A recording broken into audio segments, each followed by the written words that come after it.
మీ జీఐఈటీ ఇప్పుడు జీజేయుగా మారింది. 2000కు పైగా ప్లేస్మెంట్స్, ఐపీఎం, కేపీఎంజీ వంటి సంస్థలతో ఇంటిగ్రేటెడ్ కోర్సులు, యూపీఎస్సీ కోచింగ్, అడ్మిషన్లు ఓపెన్. నా పేరు దిల్షాద్ అండి. నేను గుంటూరు నివాసిని. నాకు 2016లో నిడుముక్కల గ్రామంలో దర్గా ఉంది కదండి, అక్కడ ఆ దర్గా ముజావర్తో మ్యారేజ్ అయిందండి. మేము దువా కోసం వెళ్తే వాళ్ళు 5 వీక్స్ తిరగాలి అది ఇది అని చెప్పి హిప్నటైజ్ చేసి మ్యారేజ్ దాకా వచ్చింది. మ్యారేజ్ చేశారు సార్. అంటే వాళ్ళు మిమ్మల్ని ప్రేరేపించారు పెళ్లికి చేసుకునే విధంగా, మిమ్మల్ని మైండ్ సెట్ మార్చారు సార్. నేను ఉద్యోగం చేస్తాను సార్. అయితే మా దగ్గర మా డాడీ చనిపోయిన తర్వాత మా దగ్గర ఉన్న డబ్బుతో వాళ్ళు గ్రహించారు సార్, డబ్బు గోల్డ్ ఉందని. గోల్డ్ డబ్బు అవి తీసుకొని మాకు మ్యారేజ్ చేసిన తర్వాత మళ్ళీ నా డబ్బుతో అతను మార్కాపురంలో ఒక ప్లాట్ కొన్నాడు సార్. ఆ బంగారం పని కూడా చేస్తాడు సార్ అతను. ఆ బంగారం పని చేస్తాను, ఆ నగలు చేస్తానని కూడా ఆ గోల్డ్ కూడా తీసుకున్నాడు సార్. తీసుకున్న తర్వాత చాలా నాళ్ళు మాకు సతాయిచ్చి 2016లో అంటే మాకు ఎంగేజ్మెంట్ అయిన ఒక 6 years తర్వాత మ్యారేజ్ చేసుకున్న తర్వాత మళ్ళీ నా దగ్గర ఉన్న నెక్లెస్ అవి తాకట్టు పెట్టి వ్యాన్ తన పేరు మీద కొని, ప్లాట్ తన పేరు మీద కొని, నాకు అప్పులు పాలు చేసి నాకు ఫిజికల్లీ, మెంటల్లీ, ఎమోషనల్లీ బాగా హెరాస్మెంట్ చేశారు సార్ వాళ్ళు. దీనికోసం నేను 2018లో అతను దెబ్బలు తట్టుకోలేక బయటికి వచ్చి దిశా పోలీస్ స్టేషన్ లో కంప్లైంట్ పెట్టాను సార్. ఎస్పీ గృహహింస కూడా చేశారు. అంటే ఎంతకాలం అమ్మా ఈ గృహహింస జరిగింది? 1.5 years జరిగింది సార్. 6 months కొంచెం బాగానే ఉన్నట్టుగా నటించాడు, నేను నమ్మాను. బాగానే ఉన్నప్పుడే ఈ అమౌంట్ తీసుకోవటం, పర్సనల్ లోన్ పెట్టించడం. బాగా డ్రింక్ చేసి తాగి కొడుతూ ఉండేవాళ్ళ, లేదంటే అనేది నా దృష్టిలోకి అంత నాకు నోటీస్ చేయలేదు సార్ నేను. కాకపోతే ఇల్లీగల్ కాంటాక్ట్స్ అవి ఉన్నాయి సార్ అతనికి. దానివల్ల నాకు బాగా హరాస్మెంట్ చేసి తన డిమాండ్ ప్రకారం మాకు కేకేఆర్ ఫంక్షన్ హాల్లో చేయమంటే చేశాం సార్. ఎమ్మెల్యే వస్తారు, వాళ్ళు వస్తారు, వీళ్ళు వస్తారని డిమాండ్ చేస్తే మాకు బాగా డబ్బులు ఎక్స్పెన్స్ బాగా ఎక్కువైంది సార్. మ్యారేజ్ చేసినప్పుడు ఈ ఇచ్చిన అమౌంట్, గోల్డ్ మొత్తం తన దగ్గరే ఉంచుకొని మేము 2019లో ఇక్కడ దిశా పోలీస్ స్టేషన్లో మేము కేసు పెట్టాం సార్. కంప్లైంట్ పెట్టాము. వాళ్ళు ఏం చేశారంటే నాకే బైండ్ ఓవర్ చేశారు సార్. నా చేత సంతకం పెట్టించుకొని పంపించేశారు. కౌన్సిలింగ్ కూడా ఇవ్వలేదు సార్. బట్టల వరకు మాత్రమే కరోనా మూమెంట్ మేము ఉద్యోగానికి వెళ్ళాలంటే ఒక 4 బట్టలు ఇప్పించి నా ఇంట్లో నుంచి నాకు పంపించేశాడు సార్ అతను. రెంటెడ్ హౌసే సార్. నన్ను చూసే ఇచ్చారు వాళ్ళు, రెంట్ వాళ్ళు, గుంటూరు వాళ్ళు. అయితే డివోటీస్, దర్గా డివోటీస్ ని మా ఇంటికి పంపించటం. ఆడపిల్లలు సార్ మా ఇంట్లో అందరూ, డాడీ లేరు. ఆ దర్గా డివోటీస్ ని, జెంట్స్ ని పంపించటం, ఏదో ఒకటి చెప్పించటం. ఉద్యోగానికి వెళ్ళేటప్పుడు మధ్య మధ్యలో నాకు హెరాస్ చేయటం, ఇలా చేసి లేట్ గా వస్తే అనుమానించటం. ఇది చాలా తట్టుకోలేక మెంటల్లీ, ఫిజికల్లీగా తను కొట్టడం, ఇవన్నీ భరించలేక నేను బయటకు వచ్చి ఖాజీ దగ్గర కలిశాను సార్. ఇక్కడ ఆయన కొట్టడమే కాకుండా వేరే వ్యక్తులను కూడా పంపించి ఇబ్బంది పెట్టించేవాళ్ళు. ఏ రకంగా ఇబ్బంది పెట్టారు? ఏ రకంగా అంటే రావాలి అని అంటే మా ఇల్లు అడ్రస్ చెప్పమని చెప్పాను సార్. ఇల్లు అడ్రస్ అయితే చెప్పరంట. ఆ దర్గా డివోటీ ఎవరైతే ఉన్నారో నిజాముద్దీన్ అనే వ్యక్తి ఇంట్లో నేను ఉండాలంట సార్. అతనితో పాటు మా భర్త, నేను అక్కడ ఉండి ఆన్లైన్లో నేను కాపురం చేయాలంట సార్. నా ఇల్లు అడ్రస్ వాళ్ళు చెప్పరంట. నా సామాను అసలు దానికి సంబంధం లేదని ఆ కండిషన్ పెడితే నేను ఉండనని చెప్పాను సార్. పంచాయతీ పెట్టారంటే వాళ్ళ పెద్దవాళ్ళు, మా అమ్మ ఉన్నారు సార్. మా అమ్మకి అంతగా తెలియదు. అయినా వెళ్ళాము. వెళ్ళిన తర్వాత సామాన్ ఇచ్చేస్తాము. నేను తలాకు చెప్పాడు సార్ అంతకుముందే. తలాక్ చెప్పారు. తలాక్ బ్యాన్ చేశారు కదా, ఇక్కడ బ్యాన్ చేశారు కానీ ఓరల్ గా చెప్పాడు సార్. ఓరల్ గా చెప్పిన తర్వాత అది ఎవిడెన్స్ రిటర్న్ గా చెల్లదు కాబట్టి నేను ఖులా అయితేనే సంతకం పెడతాను అని మా వాళ్ళు వాళ్ళ మధ్యలో కూర్చున్నప్పుడు అతను ఆ కండిషన్ పెడితే ఖులా దగ్గర. ఖులా అంటే ఏంటమ్మా? ఇద్దరు మ్యూచువల్ గా చేసేదా? ఖులా అంటే మా ఇష్టం సార్. అంటే మాకు అంగీకారం ఉంటే, అమ్మాయికి అబ్బాయికి, లేడీస్ కి అంగీకారం కంపల్సరీగా ఉండాలి సార్. షరియత్ ప్రకారం వాళ్ళు మాకు నికా జరిగేటప్పుడు అంటే పెళ్లి జరిగేటప్పుడు కొంత అమౌంట్ అని ఇస్తారు సార్. వాళ్ళ స్థితిని బట్టి, పరిస్థితిని బట్టి నాకు ఒక 11,000 ఇచ్చారు సార్ వాళ్ళు. అది రిటర్న్ ఇచ్చేసాలి. మా వస్తువులు, గిఫ్ట్స్ కానీ, మేము ఇచ్చిన సామాన్ కానీ, డౌరీ కానీ, ఏవైనా కానీ వాళ్ళు మాకు రిటర్న్ ఇవ్వాలి. బట్ వాళ్ళు ఏమి ఇవ్వకుండా కనీసం నా ఇంటి అడ్రస్ కూడా నాకు తెలియదు సార్. ఆ ఖాజీ గారు, మేము, మా వాళ్ళు, వాళ్ళ వాళ్ళు ఉన్నారు సార్. కరోనా మూమెంట్ కాబట్టి ఎక్కువ మంది రాలేకపోయారు. మేము సైన్ చేసాము. డీవీసీ కంప్లైంట్ తీసేయాలి అన్నారు సార్. ఆ కండిషన్స్ మీద సైన్ చేసిన తర్వాత డీవీసీ కంప్లైంట్ తీసేయమని 2వ రోజు మాకు ఫోన్ చేశారు వాళ్ళు. ఫోన్ చేస్తే మా వస్తువులు మాకు ఇస్తేనే కదా మేము కంప్లైంట్ తీసేది అని చెప్పాం సార్. చెప్తే అయిపోయింది, అంతా కులా అయిపోయింది, ఇంక నీకు సంబంధం లేదు అని ఇక వెళ్ళిన మనిషి నాకు అసలు ఆ జాడ అనేది తెలియలేదు సార్. నా అక్రమ సంబంధాలు అని చెప్పారు, వేరే పెళ్లి కూడా చేసుకోవడం జరిగిందా? నేను వేరే పెళ్లి చేసుకుంటున్నానని మళ్ళీ 2020 జూలైలో నాది కులా అయిపోయింది సార్. మా ఇద్దరిది అయిపోయిన తర్వాత అక్కడ ఖాజీ గారు అనేసారు, ఆ అమ్మాయి వస్తువులన్నీ ఇచ్చేసేయండి, ఓరల్ గా చెప్పేసారు. రిటర్న్ గా ఎటువంటి సెటిల్మెంట్ ఆయన జరగలేదు సార్.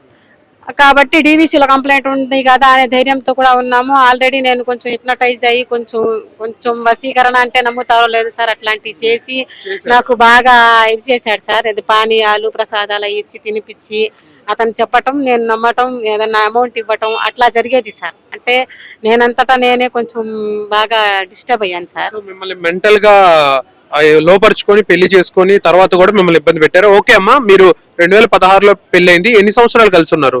2 years sir. 2018 వరకు కలిసి ఉన్నాం సార్. తర్వాత 2022లో విడాకులు జరిగింది. 20లో సార్. 20 అమ్మా ఓకే అమ్మా, మీ దగ్గర దాదాపు మీకున్న లెక్క ప్రకారం ఎంత డబ్బు ఆయన మీ దగ్గర నుంచి తీసుకుని ఉంటారు? డబ్బు రూపంలో కావచ్చు, గోల్డ్ రూపంలో కావచ్చు. గోల్డ్ రూపంలో అంటే ఎప్పుడో 2009లో ఒక 100 grams బిస్కెట్ తీసుకున్నారు సార్. తీసుకున్న తర్వాత అది ఎప్పుడో 2020లో మొత్తం ఓవరాల్ గా మీకు ఎంత తీసుకున్నారు? అంటే అతను ఒక 10 years వాడేసుకున్న అమౌంట్ తో ఆ గోల్డ్ పెట్టి వాడేసుకొని మాకు ఇచ్చిన దాంట్లో ఒక 3/4 ఇచ్చారు సార్. ఇంకా 1/4 మాకు గోల్డ్ రావాల్సిందే, అది నగల రూపంలో కానీ ఇది కానీ ఒక నెక్లెస్ రావాలి సార్. అది బ్యాంక్ లోనే తాకట్టు పెట్టారు తన పేరు మీద, నా నెక్లెస్. ఒక ప్లాట్ ఉంది సార్, ఇప్పుడు దాని విలువ ఒక 40 లక్షలు సుమారుగా ఉండొచ్చు సార్. మార్కాపురం జిల్లా అయింది కదా, అది 133 గజాలు తన పేరు మీద రిజిస్టర్ చేయించుకున్నాడు. ఇంకా డౌరీ తీసుకున్నారు. మాకు బాగా ఎమ్మెల్యే వాళ్ళు వస్తారు, నాకు దర్గా ఉంది కదా అని చెప్పేసి కేకేఆర్ ఫంక్షన్ హాల్ అంటే దానికి రెంటే 1 లక్ష రూపాయలు సార్. మాకంత స్తోమత లేకపోయినా వెనక ఆడపిల్లలు ఉన్నారు సార్. అయినా అతను డిమాండ్ చేసేటప్పటికి ఇంకా మేము కొంచెం అట్లా మెంటల్లీ అట్లా చేశాడు కాబట్టి ఆ హాల్లో మ్యారేజ్ చేసాం. దాని ఎక్స్పెన్సెస్ ఒక 7 lakhs అయ్యాయి సార్. దాదాపుగా ఒక 1/2 కోటి అట్లా నాకు ఆ 50 లక్షలకు నాకు ఆ వ్యక్తి ద్వారా దాదాపు 50 లక్షలు నష్టపోయారు. మీతో పాటు మీ ఇంట్లో ఉన్నటువంటి ఆడబిడ్డలు గాని, కుటుంబ సభ్యులు గాని ఇబ్బంది పెట్టారా? వాళ్ళు మగవాళ్ళు వస్తే ఎవరైనా ఇబ్బంది పడతారు కదా సార్. పద్దాక మగవాళ్ళు రావటం, మా ఇంట్లో మా చెల్లి వాళ్ళు నన్ను అంటే నేను అండటం వాళ్ళకి ఇష్టం లేక అన్నట్టుగా వాళ్ళు మాట్లాడటం, మీ ఆయన ఏంటి ఇట్లా పంపించటం, ఇలా జరిగింది సార్. ఆఫ్టర్ ఖులా కూడా 2022లో కూడా మా ఇంటికి వాళ్ళు పంపించారు సార్ డివోటీస్ ని, అంటే దర్గాకు వచ్చే వస్తారు కదా సార్, వాళ్ళని పంపించి మళ్ళీ నీకు రీమ్యారేజ్ చేసుకుంటాను నేను, మళ్ళీ నువ్వు రా అని చెప్పాడు సార్. ఇప్పుడు ఒక్కసారి కులా అంటే విడాకులు ఇచ్చిన తర్వాత మళ్ళీ రీమ్యారేజ్ చేసుకోవచ్చా? కులా అయితే రీమ్యారేజ్ చేసుకోవచ్చు సార్, తలాక్ అయితే చేసుకోకూడదు అదే వ్యక్తిని. అది షరియత్ అంటే ఇస్లామిక్ రూల్స్ కండిషన్స్ అది. అయితే రీమ్యారేజ్ మళ్ళీ నేను చేసుకుంటానని పెద్ద మనుషుల్ని, మళ్ళీ జెంట్స్ ని, ఒకసారి లేడీస్ ని అట్లా పంపించేవాడు సార్. నువ్వు చేసుకుంటే చేసుకో వేరే చోట.